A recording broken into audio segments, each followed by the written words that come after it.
Hey, and welcome to Heller Barnes. And boy, we have a fantastic show today. And Mr. Ray Porter's here. And this is Hello.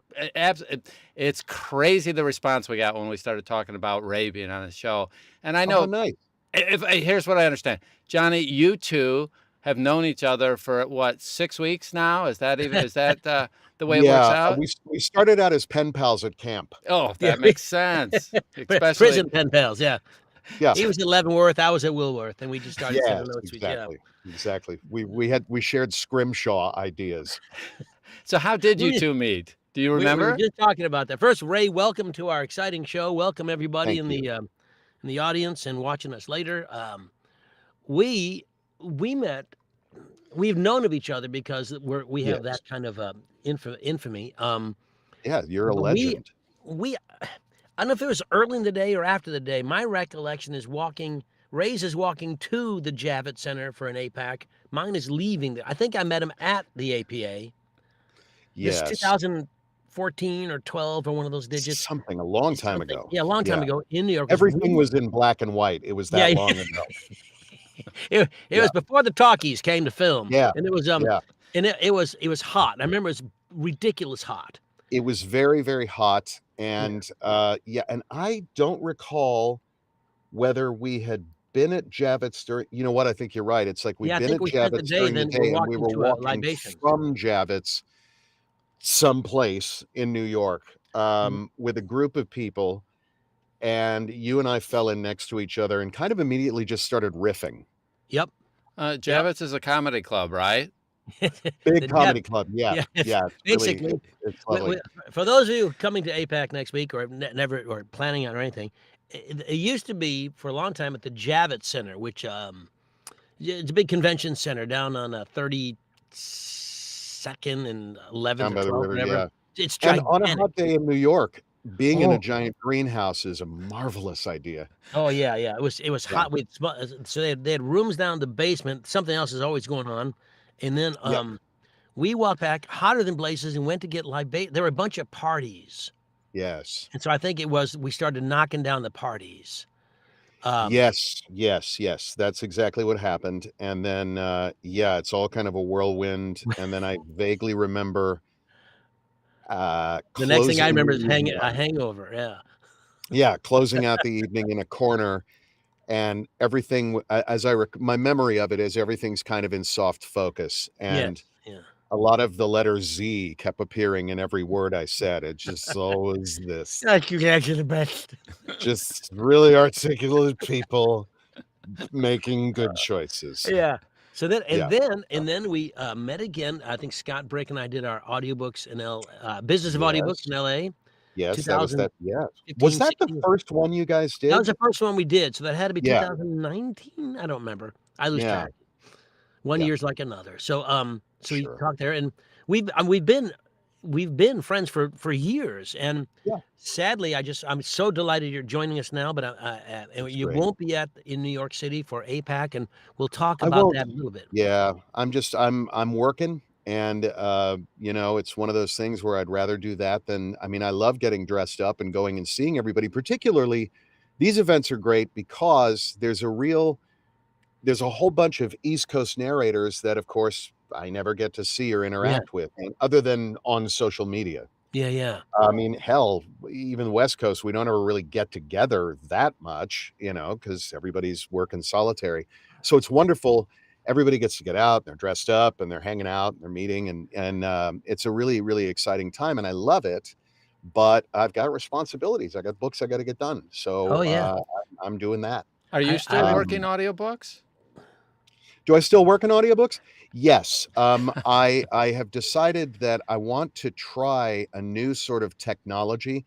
I'd like audiobooks to be converted to the old GAF Viewmaster format because it's kind very of popular. upcycling. Yeah. And there's just the thing about audiobooks, not enough mime.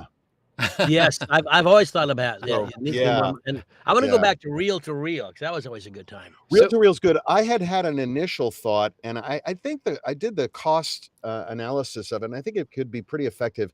I'd like to narrate audiobooks from a moving car crossing many states for those people who like to sit alone in their sound booths and listen to audiobooks. I Just reverse it, you know? I remember the beginning of audiobooks when those who wanted to be involved would just stand on street corners yelling at passersby the words like Dickens, It's you know, true. "Who was the It's best true. of times?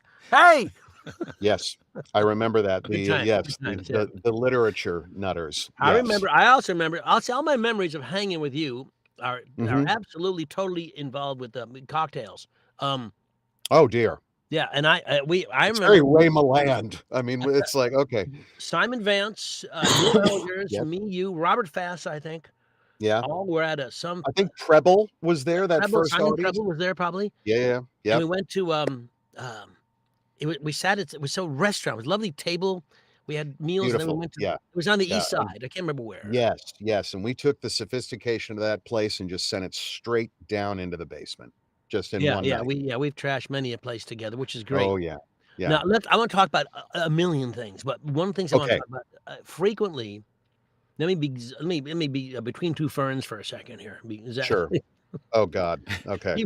people say when they say, Mhm. they'd say, "Who's your favorite narrator?" And people always bring up Ray Porter. They're saying how talented you are. Do you ever feel a need to correct them? I try to do that with every book that I release. I can't, you know, the reason that I just thought of that because I'm doing books now and I look up how to pronounce shit. So when you go Yeah. to YouTube to find things out, they Yeah. always have little the things that'll draw you away from your job. Oh, yeah. So my thing on the right, there's always Jiminy Glick, which I always Yes. click on, and there's Zach Galifianakis doing Between Two Yes. Ferns, and I just think I would love Don and I just to do a show like that. Just where that's- destroy. Yeah, exactly. I Oh, my can't stop God. laughing at that stuff. Anyway, so here's the thing: you are wildly popular. I mean, when love that. sure, and knowing you as I do, because I know you, so Yeah. the idea I never think. Here's my wildly popular friend Ray Porter. I just think here's Ray. I sure as hell don't think that myself. I Yeah. mean, I'm sitting in a home-built booth in Pasadena, California. I love that people like what I do, and I'm grateful as hell, that they do.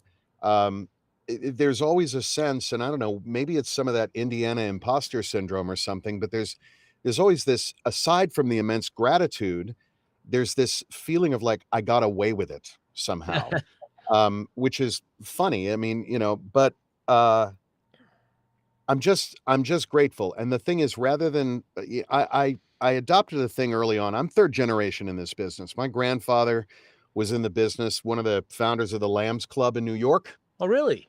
Yeah. My mother, Broadway, you know, films, like all of that stuff. I grew up in the business. And one of the things that was really kind of hammered in, I get, not really, but you know, you don't believe your own press. You don't buy into your own PR, you know. Right. Never get high on your own supply. Oh, I should have known that. Huh. And well, hey, Yeah. but it, you know, for me, it's been about keeping me honest. And so every book is like the first book I've ever done, where you know, it's like I don't rely on, oh, I know how to do this. It's like, no, every book is different. Every book is a challenge, and I come at it with, oh God, okay, here we go. Because I have this immense sense of duty to, you know, I'll get notes from people who are like, I have a job where I'm driving, you know, 12 hours a day, or I work a job where I'm, you know, or people are like, lately I've been getting a huge amount of people going, your stuff helps me go to sleep. Which I'm like, I hope you're not driving when that happens. But I'm a good you know, for sleep whatever aid, yeah. reason, Yeah, Don Baarns. I call him when I'm just not yes, able to go to sleep. exactly. Just That's few a words from Don, I'm very right common thing. like Many people NyQuil, do good it. night.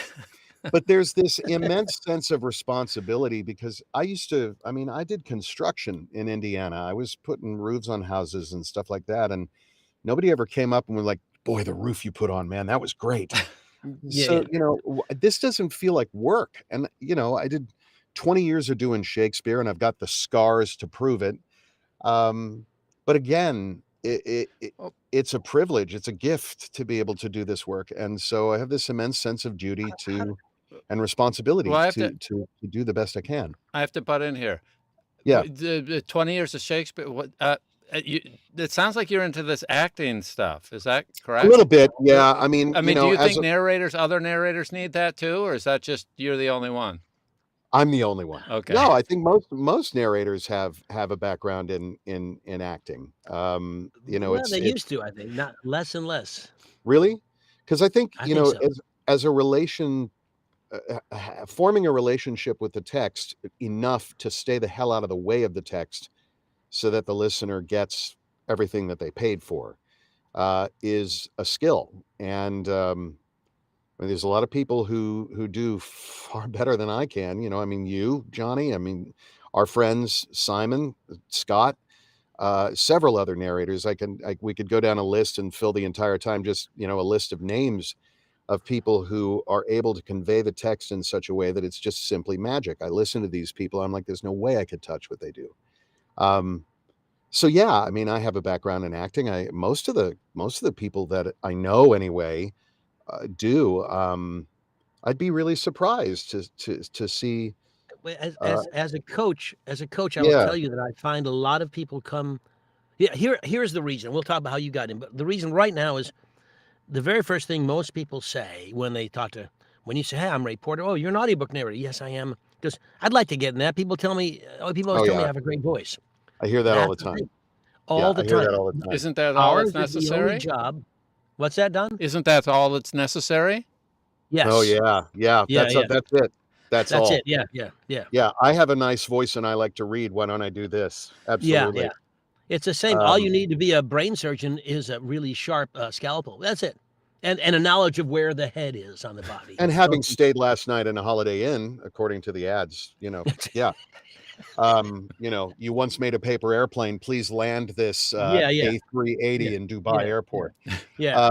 I've got $1 billion to run Doge. Okay, yeah. Yeah, exactly.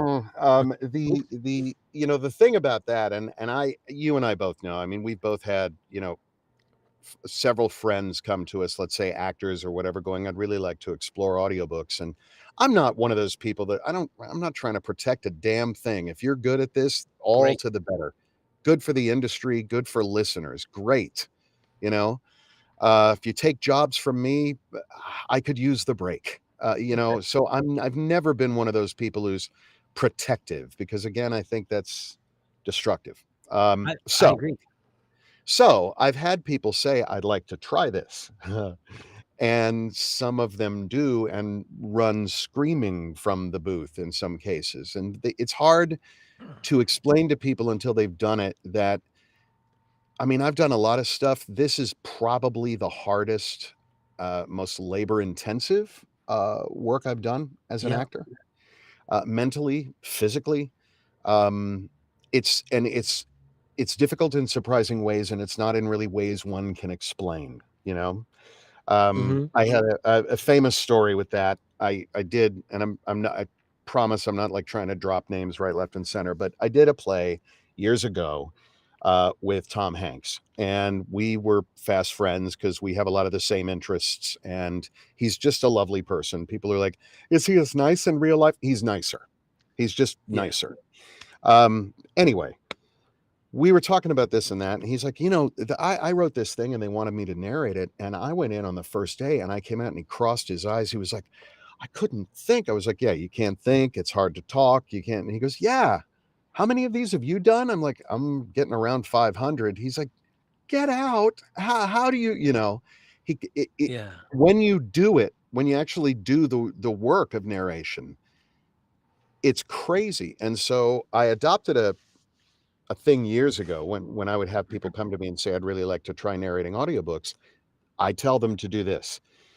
Go to the bookstore with your own money, buy a book you would never purchase. I don't care what it is, but you would never buy it. Find the last book you would ever buy in the bookstore, buy it, go home, get in the closet, get in a chair, be comfortable, and read that sucker aloud. And every time you mess up, go back to the previous paragraph start and continue, and do that for 4 hours a day for an entire week. And if at the end of that week, you still want to narrate audiobooks, give me a call and I'll help you. How many people have done it actually? One person did, and I believe she's working. Yeah. You know, and she recorded a demo and it was great. But she said, I didn't know what it was going to be like until I started doing it. It's like, yep, that's exactly it. So Liking reading and being able to speak well it's not enough. Not that this is brain surgery that we're doing. Can feel like it at times, but it's not. It's hard and it's deceptively so. It's a special talent and a special commitment to Yeah. sharing a story. Yeah. And people are asking how is it physically challenging? Explain that. I think for me, it's physically challenging. It comes from a mental place really, but it's that constant connection to the author's truth, to sharing the story, to making an engaging read, and that wears you out. It's physically wearing. It can be. You're also, I mean, you're not only every actor in the scene, you're also handling continuity. In some cases, you're directing. Most cases, you're directing the scene. You're handling cinematography. I mean, every aspect of it. And so your brain is like flitting around doing all of this stuff while you're maintaining, oh, this person sounds like this. Oh, he's talking to the Russian premier now. So this and this. Oh, that voice doesn't sound like it did in the last chapter. I've got to go back and constant what is going on in the text. How do I serve this up and stay the hell out of the way of the text enough so that the listener is getting it? And it's a lot. It's a lot. Yeah. It's much more fun doing plays because you're getting to play with people, as opposed Speaking to of plays, I'll tell you real quick, you guys, a little thing. Joanne and I went last night to previews for Operation Mincemeat, which played in the West End 2 years. They're doing a play of that? They did. It's a musical. It's a musical comedy. Oh my God! You know the story, right? I know the movie. Yeah, I mean, I know the story of it. I saw the movie. Man Who Never Was, and also Operation Mincemeat with Colin Firth. Well, this British comedy company did it on the West End. They won the Olivier. They won Best Act. They put together five people play the role of at least. There's got to be 50 people inheriting, living on the stage at different times. They switch outfits. It's fast. It never stops. It's 2.5 hours. I mean, there's an intermission. These people, and also they're not musical theater people, but they all sing beautifully, and it's gorgeous. It was magnificent. I'm sure it'll come to LA eventually. It's playing in New York for however long, but it's an expensive ticket, but it's the Sweeney Todd is my most expensive ticket. This was the next, and they're both were worth it. That's incredible. So I'm pointing out if it comes your way, it shows you what, and this is acting. When you think of acting, you think of stage, and most of us, I think you have a stage background. Yeah, that's where you came from. Yeah, Ray? Yeah, me too. And I think that has an effect on what we do and how we look at the job of an audiobook narrator. I just think we come to it from a different place. And I think part of the challenge in coaching and helping is to try and share that aspect of it, that actor's love of performance and the feelings you get, and try and find a way to make that happen in what is really a sterile environment. Yes, very much so. I've told people, who want to, they're like, I've never done anything, but I'd really like to explore this. And I always say, first and foremost, there is a play happening somewhere in every town in America every day. Go and audition for one and do at least one. Just know what it is. Know what it's like. Get on stage. I do think it's so important. I mean, aside from just spiritual nutrition, technique-wise, it can't hurt. And it's good for everybody to do. I had a thing where I got so burned out. I had a slew of titles, so many books, and I'm grateful. Thank you for the work. I'm grateful for that. But it was so much that I started to really kind of resent everything to do with audiobooks. I was just burned out.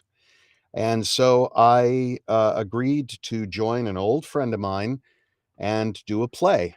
And I went up to Oregon and did, not at OSF, but at another theater, did Stones in His Pockets with my old buddy Dan Donahue. Now, Stones in His Pockets is about a Hollywood film company coming to Ireland, a small village in Ireland, to make a movie.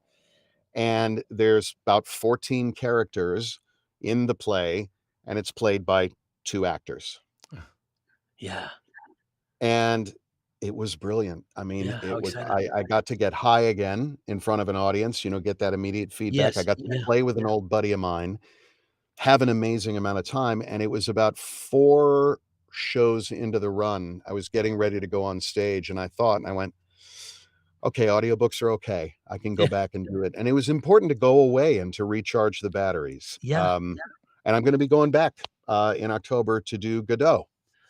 Wow. Um, That's great. and Yeah. and I submit, that, as a narrator, if you're an established audiobook narrator, go do a play. Make Yeah. a hole in the schedule and go do a play. It's I really important. I did, I'm not gonna talk too much about the author because but I did Sandman, uh, in London, the full yeah. cast with, Audible UK, and I got to be in a room with a bunch of other actors, and we got to play together around the mic, and I recently was back, and, played the lead in a BBC radio play, um, called The Goat Doctor, written by Graham Garden, one of the original members of the Goodies. Oh, that's Um, great.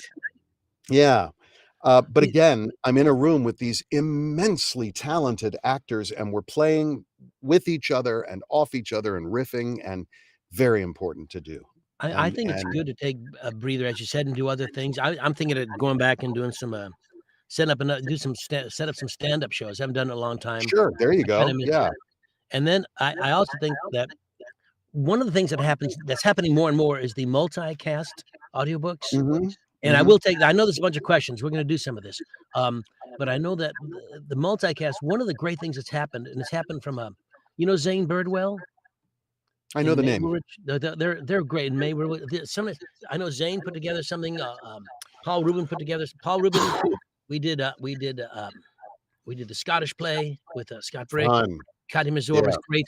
But we did a Kent State with Zane Birdwell won the Odyssey Award. It was a wonderful show. Wow. We got a chance to read in a table, and I did some other things. So sometimes if you get a chance to work with other actors, just even in a table read, it's so welcoming and it really refreshes you, as you said, and it's great. Now let me go back. I know that I want to hear Don too, but I know that Dan Belmont has this. John, if you could find his comment about Ray's voice choices. Yeah, here it is. Because my friend Yeah. Dan Belmont, by the way, worships you. Oh, well, thank you. Yeah. I'll try to be a benevolent God. Yeah, he's Oh, that's anyway, he is. Dan, that's very cool. Let me have a look here. So I've listened to a lot of your books. I've noticed you have Yeah. certain go-to voices. Is it something you Well intentionally developed? you know, a lot like you. yeah, it's I don't know that it's necessarily intentional, not like, it's not like I've got, the Mercury players living in my head and they all have their dressing rooms down a long hallway and "Oh, you're up, come do this voice."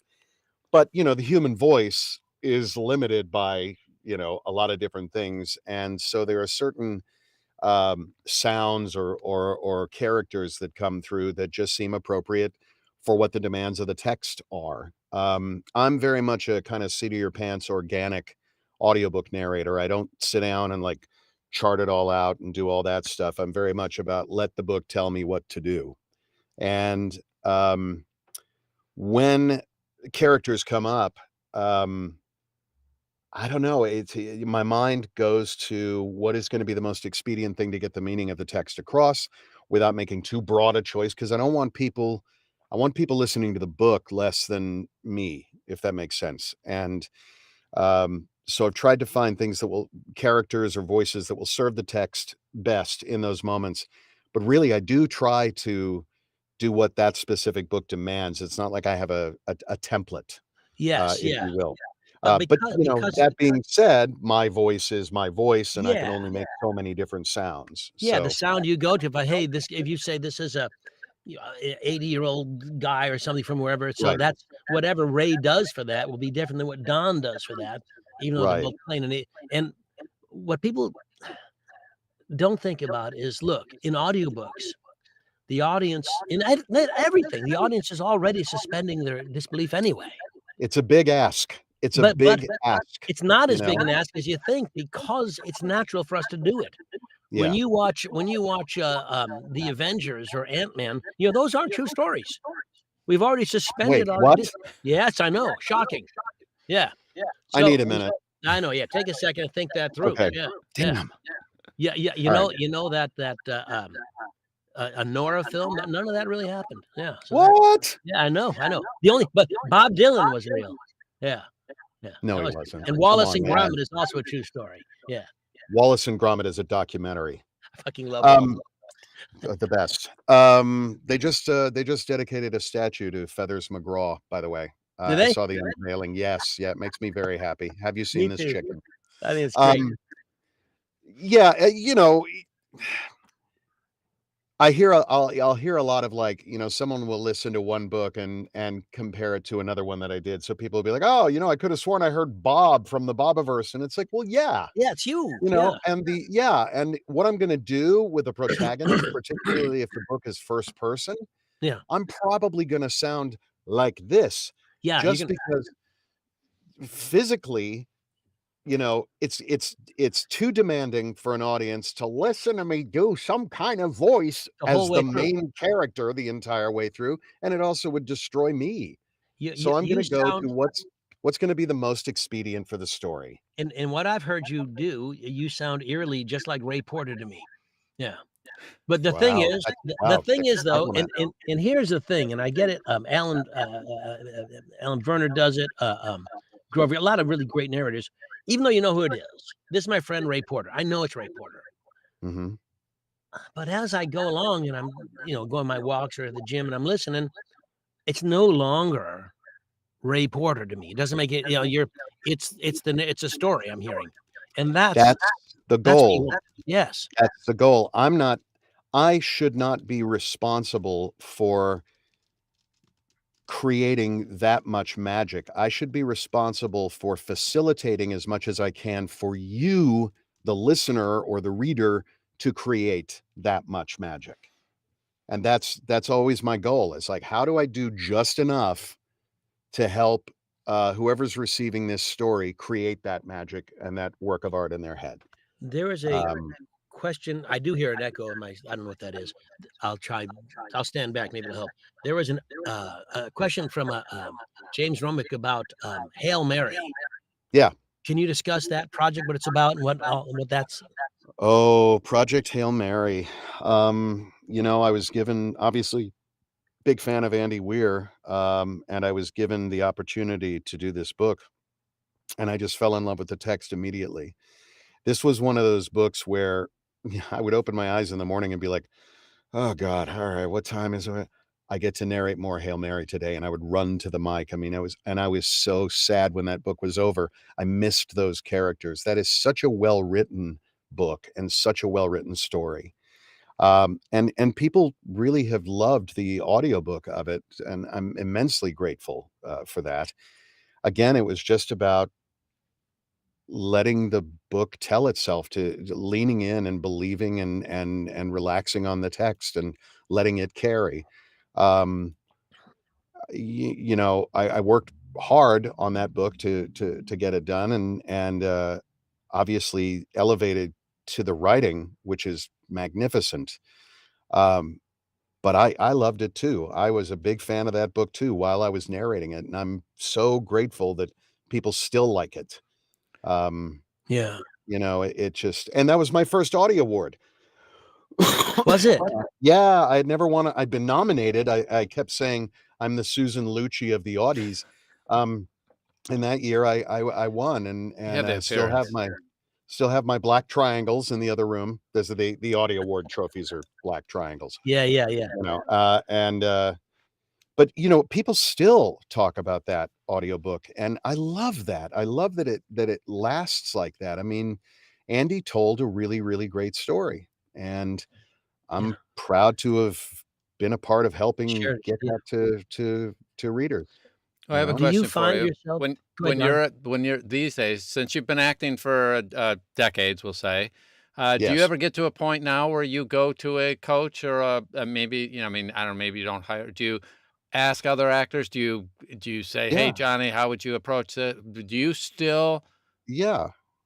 Yeah, not Why? in any really didactic way necessarily, but I'm constantly interested in, um first of all, I'm fascinated by how other people get to where they get, within this process, and it's wonderful, when you know how the sausages are made to ask Sausage another maker. sausage maker how they achieve it, that's just interesting sort of shop talk, and that kinda happens at gatherings and that sort of thing, but I'm constantly listening, uh, constantly thinking about like, wow, and I go back and I don't listen to books that I've done 'cause, It's but creepy.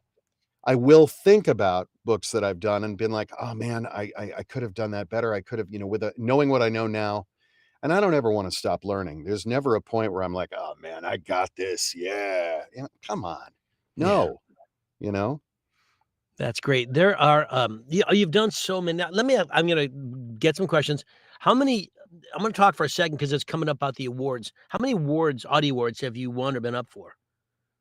I have been up for 7 or 8, and I have won, well, 2 technically. Project Hail Mary won, Sci-Fi and Audiobook of the Year Yeah. in 2021. So I've won 2 Audio Awards. Cool. But and some 2 out of earphone 7, that's awards. that's a decent average. You could catch in the majors with that, yeah. Fairly pleased until Yeah. I visit my friend Simon Vance, who's like I yeah. the most Yeah. decorated audiobook narrator I've ever seen. Wallpapers his house with earphone My awards. god. When you go to the Audis, if you're nominated, they give you a medal, a big Yeah. medallion thing, Yeah. and I remember my first Audis, he was nominated for, like, Just 43 ding, or ding, ding, something. ding, ding when he's walking. He sounded like a junk truck when he That's walked up. I'm like, I "Good kept ordering ice god, cream dude." from him. Oil can exactly, yeah, Yeah. it's just like, don't go near an MRI, you know? Yeah. I will say I wanna say this is an important thing. I'm gonna get to, Taki's question and stuff, but I just wanna hit on this point because the APAC and Audis are next week. It's Yes. all gonna and we'll talk about that in a second with some time we have left, but it's always been I mean, I've been fortunate enough to win Audis and be Mhm. nominated, and I've got just a boatload of awards, which is just lovely, but, they're literally, I've got a whole bunch of earphones in a envelope because I don't know where Mhm. I'm not putting them up in my house, I know, I don't, oh my god, what the hell? So, Yeah.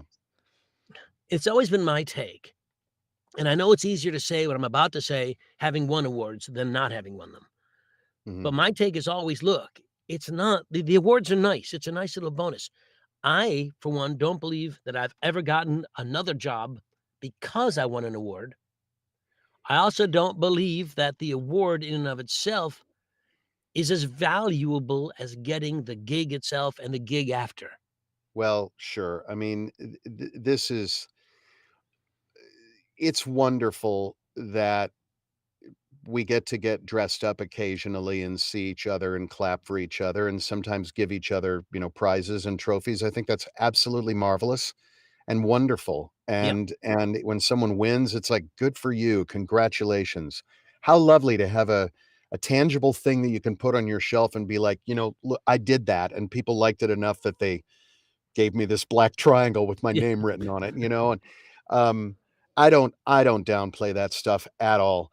Personally, um, I've never chased that because it's inside pool. It's us giving each other prizes. Yeah.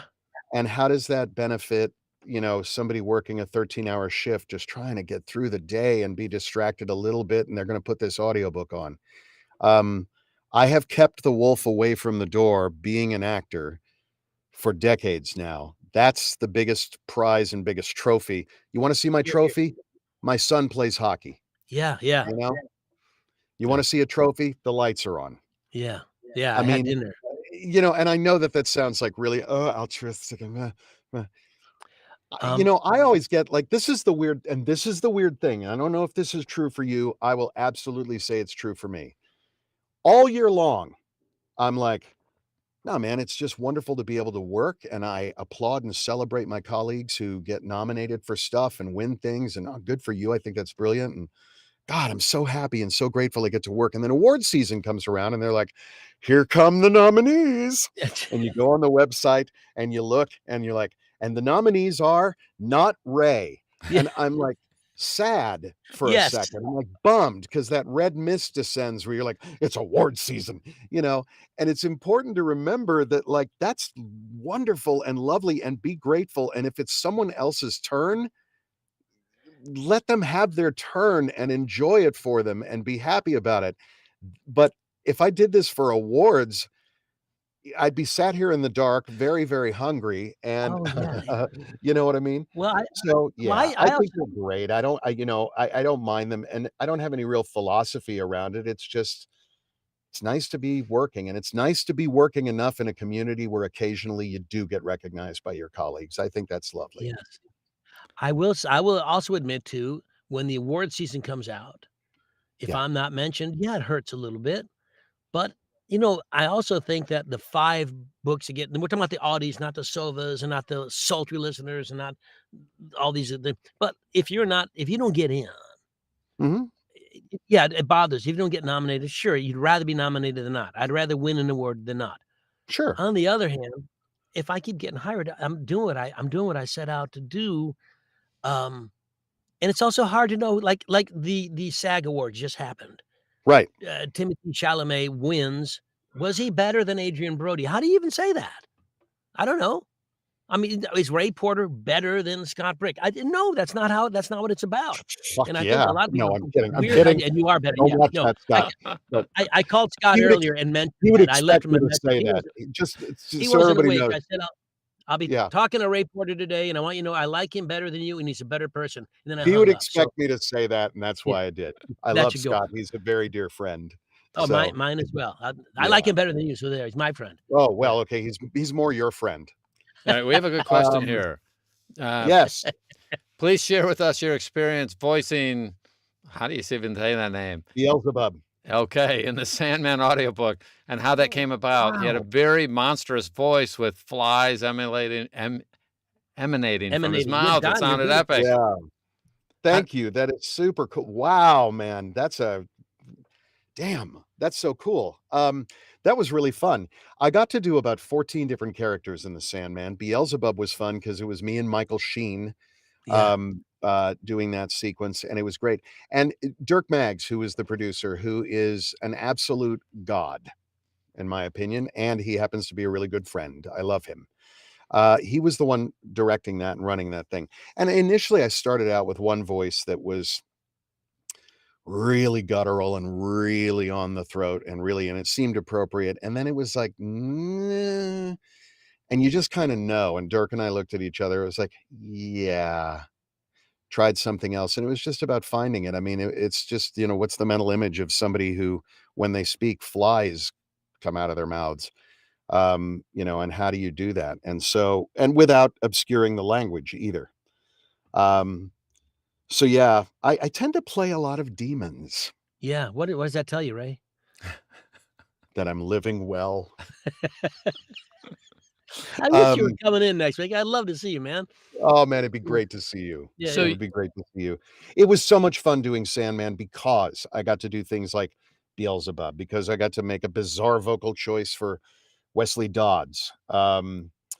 The Fiddler's Green was another character that I voiced in that was originally supposed to go to Stephen Fry, but they had me come in and do a placeholder voice, and they liked it. And so I'm not saying I stole the role from Stephen Fry. Well, yeah. For our audience who has not heard any of these voices, is it Yes. something that you can do a tiny one sentence in a couple of your Well, favorites?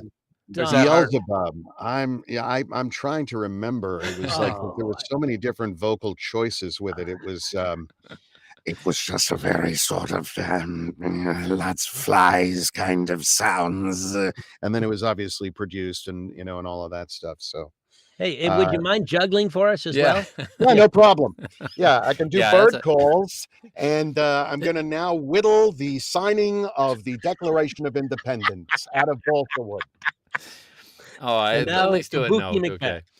And now, yes, exactly. Punch and Judy doing the Zapruder film. With just So Judy. yeah, yeah.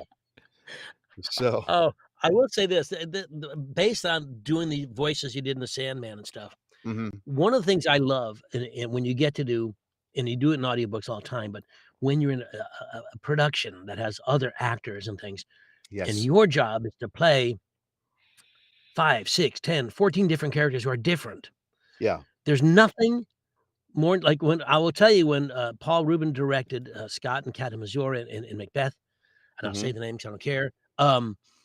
I played like 8 different people. I mean, Simon Vance is in it, and it was my most enjoyable work it's great. because you It's got so to do much all these fun. different people. It's just that kind of thing lets an actor really play, which is what we like. Well, that's the whole So it's so point much is you're fun. playing, and that's what's great about it. You're exploring, and you get to do, yeah, and that readiness to play is the thing that makes all of the difference in the world. Years ago, I'm in England because my then spouse was working on a feature film, and I knew the director, Zack Snyder, socially, you know. And then he found out I narrate audiobooks, and Zach approached me because he likes to hear scripts rather than sit down and read them. So, like rewrites and that kind of thing, he wanted to hear it. Um, and in fact, I ended up recording the script at home. So on the day of shooting, the section of the script they were going to be shooting would be cut, and he could listen to it before he went. He likes it that way. So I was going in reading the script on Justice League to him, and there was one day where he basically showed me this CGI image of a character. He said, "What do you think he'd sound like?" And that readiness to play, I looked at the visual information and I kind of opened my throat, and this sound came out. And he's like, "Yeah, cool." And I was like, "Yeah, cool. See you later, man." And it was 2 weeks later, somebody else came to me and went, "You're playing Your Darkseid." dark side. Yeah. Yeah. So all it was about was an availability to play. Okay, but Yeah. And a readiness to play. Not, "Oh God, I'm auditioning for this thing." It's like, "Oh, no, he probably sounds like this," here's you know? the difference. You had 20 plus years of prep so that you were ready to play, and you were constantly improving your craft over many, just countless. And then that is also part of your readiness that you put in a foundation, and you didn't just say, I'm going to make something up today. I mean, you have a No, foundation that you can you're draw right, on. you're right, you're right, and I shouldn't downplay it, but yeah, I mean, we're talking about this is all stuff that comes from a long damn time of technique, Yeah. and you have to learn technique in order to get to a point of final abandon and freedom. But Right. if you don't have that bed of technique under you, you can actually do yourself an injury. Never mind, not getting a job or hurting a gig or something like that. So yeah, it's important to have the basic technique stuff uh, really firmly nailed down, so that you do Yep. have the freedom to play and the bravery to do so. Because it's like, Right. I know how to do this. Boom, here we go. Yeah. Um, yeah, If you were an athlete, but it's an athlete goes ahead and they spend so much time training in advance so that when performance day comes, they perform without thinking about it in the moment. It's all the prep work before, and that's I see that in you in spades, that you've prepped for decades so that yeah. then when someone needs you to play, you don't have to think about it. You have the right foundation, and you didn't just say, "Oh, I'm going to be an actor, but I'm not going to pay any attention." I mean, Shakespeare, that's Not, old. Why are you I'm doing this old crap that went out of style hundreds of years ago? Um, right. you know, I'm guessing you found some value in putting in that foundation, and today it's paid off big time. Correct? Incorrect? Absolutely 100% correct.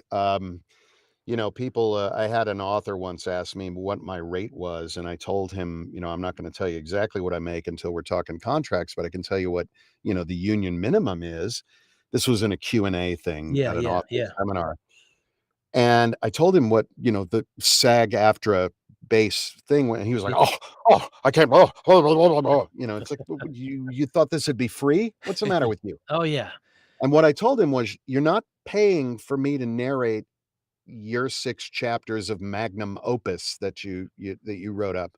What you're paying for is 20 years of me in 95-degree heat wearing 3-pile wool, making sure the dude in row Z catches every syllable of Shakespeare during a fucking forest fire in outdoor theater in Oregon. That's what you're paying for. Right. I know Yeah. how to do that, so I can certainly do this. That's what you're paying for. Yeah. You know? You're paying for a craftsperson to employ their craft to the best of their ability to make your work shine. So if somebody new came to you, what advice would you give me if I'm starting and I'm kind of new to it? So Mhm. you did mention I should go do community theater, correct? I would say, well, community theater, any kind of Theater in theater, yes. general. You should have a relationship with the text. I would ask you, what are you currently reading? You know, what book are you I'm sorry, what books You listen. are you currently reading? What books are you currently reading? How many Why? do you have on the go? You need a relationship with the text if you plan on dancing with the fucking text. You know? So I would want to know, are you a reader? Are you someone who's an avid reader? Is that something, tell me about your favorite book ever. Um, Yeah. I would say take a class. There's a billion different classes and a billion different teachers. There's a good one sat right here. You know, take a class, you become a student, learn, listen to things. And then the other thing I would say, after you start the process of training, and I tell this to anybody, anytime someone's foolish enough to have me come in and be a guest teacher in their class, the minute you start thinking about what you should sound like, you're done. You're dead. Stop it. Stop it. Yeah. Don't go and listen to what other audiobook narrators sound like and decide to try to sound like them.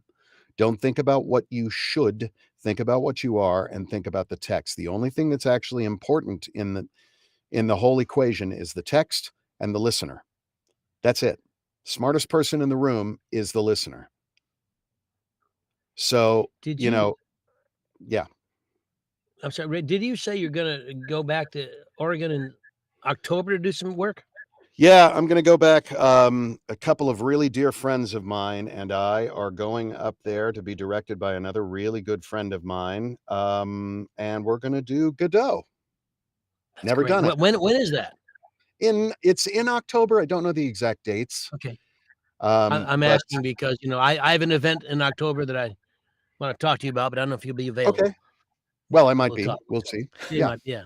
And Yeah. because as we get to there's so much great stuff here. And you guys, I mean, listen, everything Ray's saying. He's the actor in us has got to come out somewhere. And in the audiobook world, it's simply not just a good voice. But I want to talk about some things that just some memories and some things, because we talked about it before we went live today Yes. about because next week's a big deal.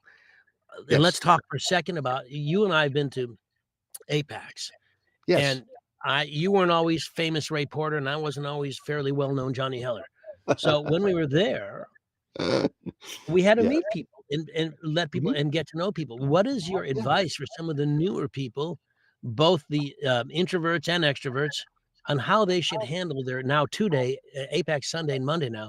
What should they do? How Well, should they handle themselves? that's hard because it has everything to do with individuals' personalities and what you need. And I do believe that it is the responsibility of those of us who are established or have any kind of history in the industry to take care of the new ones, Play wingman, yeah. to take care of the youngins, to try to ease that a little bit, for people that are there. They clearly have put in the work. They're at APAC. They're trying to get something done, and that should be respected. For people that are wanting to meet, it's just like anything. If you go on to a dating site and every person that you interact with, the first thing you lead off with is, "I really want to get laid. Love me." You're gonna be alone. Oh, that So if doesn't you're work, huh? just,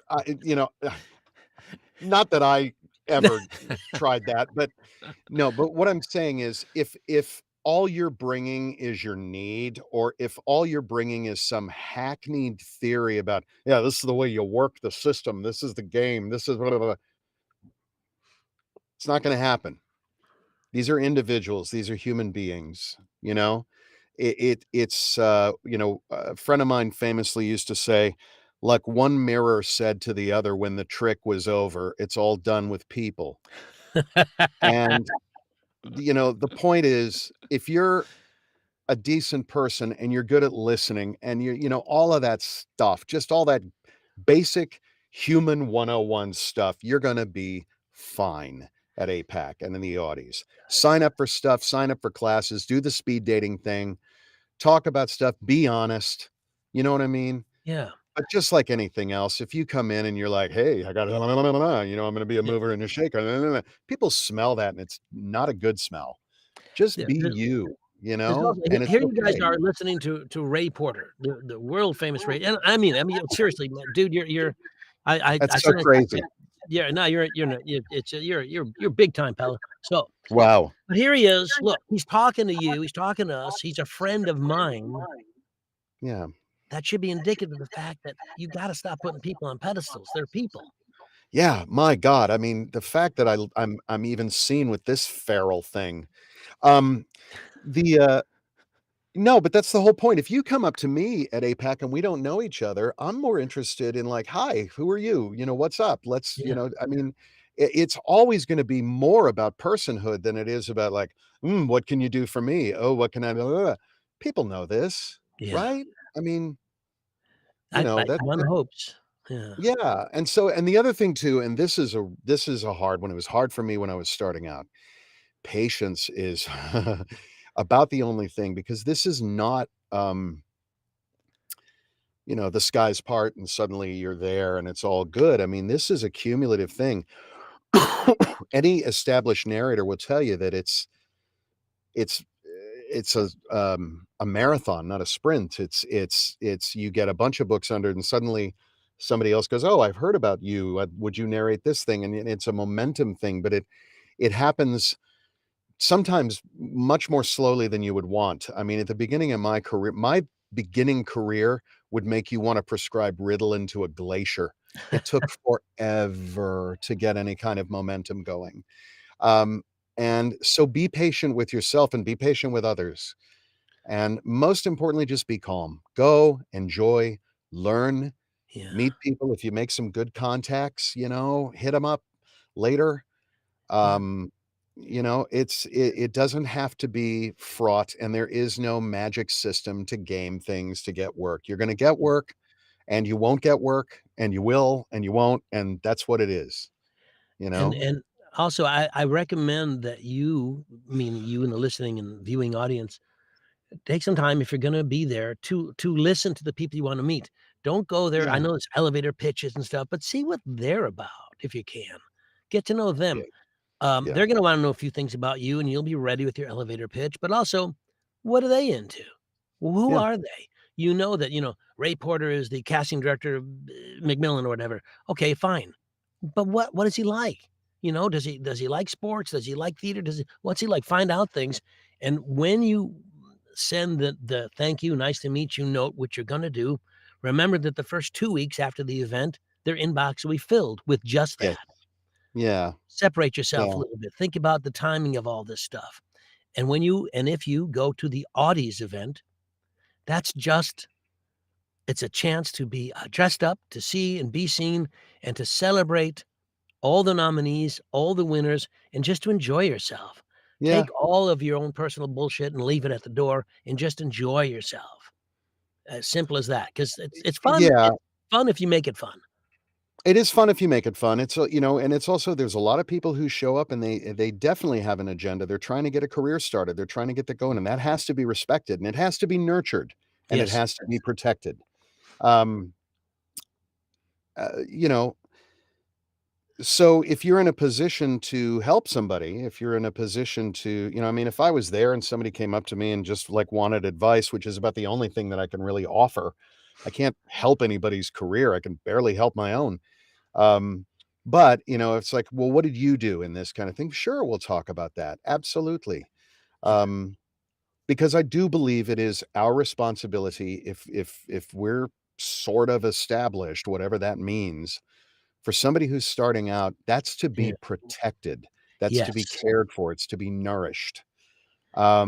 There's far too many predators and far too many aspects of this industry and others. We need to protect against that. So, Absolutely. I also you know, agree that one of the great things about, I think, the people in our industry and the people who are fairly established is we are open to help. We're there. We're yeah, it's never been our idea, "I had to do it this way, so should you." It's always been our thing, no, let's ease the pathway a little bit. If I can help get new Ray Porter a job, let me help him. If I can recommend him, you know what I mean? sure. That's what we Yeah. do. And you The had asked me yeah. earlier you asked me earlier Mm. about the naughties and how that all came about. Um, Yeah. yeah, I don't know if you should remember, because we went to this party way back when. There's a Mhm. company called Playaway. I don't know if they exist anymore. I just don't. They had audiobooks, and their thing was, it was a thing you wore around your neck. It was a little tiny plastic thing, and you opened it, and it, like one of those old phonographs you had when you were in college that you opened up and it played. Yeah. That's what this thing did. So they hosted allegedly an invitation-only open bar party after the Audies. Oh. Well, it was at these exclusive hotels in the back room, and they did it for maybe 3 or 4 years, and I think they may have gone out of business because people like you and I drank them out of business, um, because it was this wonderful bar, and so this went on, and it occurred to me, and to, Melissa Exelberth and, Jeffrey Kafer, there was no party set up for after, and nothing to do if people who came to town for APAC Mhm. but didn't have the money or wanna spend the money or wanna go to Audie's, had nothing to do, and what are they supposed to do Oh, during that okay. event? That's a lovely So we idea started then. the not Audis, and it's been going on, I think, for 12, 13, 14 years. Yeah. All I do is I find a bar, find a space. I don't make a dime. I should make the bar pay me, but I don't. So, and it fills, we get 100, 200 people in that thing set, and it's just a Incredible. place to hang. So That's I'm incredible. gonna be there at the Naughties this year at Connolly's Pub, just, 121 West 45th. I'm gonna be there around 6 o'clock. Some people are gonna get there at 4 because for some reason the Audis are starting at 4 because they think they're in LA or something. So, Wow. so they're starting at 4. The red carpet's at Sure. 4. So, yeah, there's a national SAG-AFTRA meeting in the morning, and then a chance to, get gussied up and then dash over to wherever the hell the Audis are. But when it's over, or instead of, or in addition to, whatever, the Mhm. naughties are there. And so That's great. that's just, and I know that people say, "Gosh, it's a bar and we're gonna be crowded and noisy." That's true. It is. We will be. And that's the way it is. I can't help it. And if you wanna mask up, you mask up. If you don't, yeah, it's all entirely up to you. I gave us the space. How y'all use it is up to you. But that's the history of those things. And I will tell you that the APA, some of them there don't appreciate the fact that it exists. Oh, Don't know really? why. Yes, I've had That some real that negative doesn't feedback, oh, that's a Uh, shame. Ray, do which is silly you because I'm not in competition. It's just something to do. do you ever There's Yeah. no coach money. other people? Do people come to you for Uh, coaching, Ray? I've had people come to me, yes, I've had people come to me going, "I need some coaching," and I don't think highly of myself enough to say that I'm a coach. I'm not gonna hang my shingle out, "The doctor is in." So what I always say, I'm not being disingenuous, I can't coach you, but I'm certainly ready to have a conversation. Let's talk about what's up. What do you need? And I'll listen to what's going on and maybe offer some thoughts. But I don't like the idea of, I am your coach and I'm going to tell you, that kind of thing. It's just let's have a conversation. We're adults. We're both crafts people and we're all doing our best. So if there's something I can do to help, yeah, of course. But no, I don't coach. But I'm happy to have a conversation. yeah. So you do coach, but you don't coach. You don't have a business card that says you I do. don't I don't coach. No, I'm not Walter Matthau and the Bad News Bears. No. Okay. That's an obscure ass reference. How about that? That's So great. No, I can see that. If you can do all the Walter Matthau rules and they redo them. Perfect. Yeah, exactly. so as we get to the end here, do you have anything you want to promote or tell the audience about things that they should check out that you have Oh, upcoming, Lord. fun things? Um, Well, geez, I mean, I've got a lot of books that I'm not sure if I can talk about or not. I don't Yeah, you know. can. The Sure, it's just publishers, between us. yeah, I mean, I just finished a new Dennis Taylor that is really, really fun. It's a standalone. It's not the Bobiverse. It's a completely different thing, all its own, a very different kind of book for Dennis, and really, really cool and really fun. Excuse So me. I've just finished that. I've got Jonathan Mayberry's newest Joe Ledger title is coming out soon, Burn to Shine, continuation of the Joe Ledger series, which is really exciting. I have a short story in the new Weird Tales magazine, Weird Tales number 370. And weirdly enough, got to narrate myself, which was bizarre and awkward and strange. And I'm writing, which is a new thing. I'm exploring that. We'll see what happens there. And yeah, like that. Oh, I'm also in some upcoming video games, and I know I can't talk about that because I signed NDAs, but there are video games. Yeah, and I'm just You got thankfully the lead in Cinderella, right? I That's did. right. Yeah. I did. Oh, damn it. You I did. buried the lead. Okay. Um, Sorry. no, I'm just, you know what? I'm very, very busy, and I am commensurately very, very grateful to be so busy. And I'm sorry that I'm That's not going to great. be at APAC. Yeah, me too. I'd love to meet everybody. I'd love to meet some new people and maybe answer some questions to the best of my ability. But I hope everybody has a brilliant time. And I hope that, for those who go hoping for more work, I hope that it is a profitable fishing expedition and you get everything you want. And let's have a successful time in New York for everyone. Great. Thank you Johnny? so much, Yeah. Ray, for being here today with us. Thanks It's for great having to me. see you, my friend. Good to Yeah. see you. Yeah. Good All to right. see Don, you. anything you want to push, No, promote? I've got a new app that's coming out for people that are working on ACX, and I've been working on it the last few weeks, and Cool. we're in the last few days of having it where I'll have my beta available. Anyway, I'll talk about that next week. We'll talk about it on That's the show. excellent. Some cool, Johnny, Well, new we aren't anything? tools. doing a show next week. What's that? Because it's Don? APAC, right?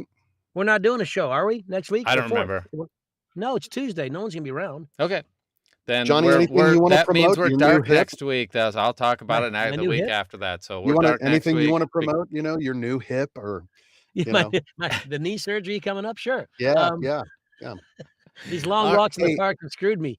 by the way, I do want to say real quick, I've seen this text crawl on the side here, Yeah. and there's a lot of, oh yeah, thank you, Dan Belmont. Yes, I'm going to be teaching at VO Atlanta. Anybody Right. going to VO Atlanta? I'm going to be there. It's a great. Have you been before? It's great. So Never much been, fun. never been. Yeah. Scott and Suzanne invited me to go down, and I'm really excited to do it. So for anybody going to VO Atlanta, come and say hello, please. Thank you, Dan, for putting that up there. I was just noticing that I would like to have just sat and answered every single question that was asked. I'm sorry that I didn't get to them. And if you did ask a question and I didn't get to it, come see me in VO Atlanta and ask me, and I'll try to answer it if I can. That's Fantastic. great. All right. All Well, right, thanks for being here, everybody. And of course, next week we're dark, but we'll be back the week after that. There's 60 shows. You can go back and watch all the previous in the playlist. Be sure to subscribe. Be sure to pass this on and share this with other people. We're super happy you're here. And as always, we'll see you on the wires. Have a great day. Bye, all. Bye-bye. Thank you all. Bye. Thank you, Ray. It's a pleasure to see you, buddy.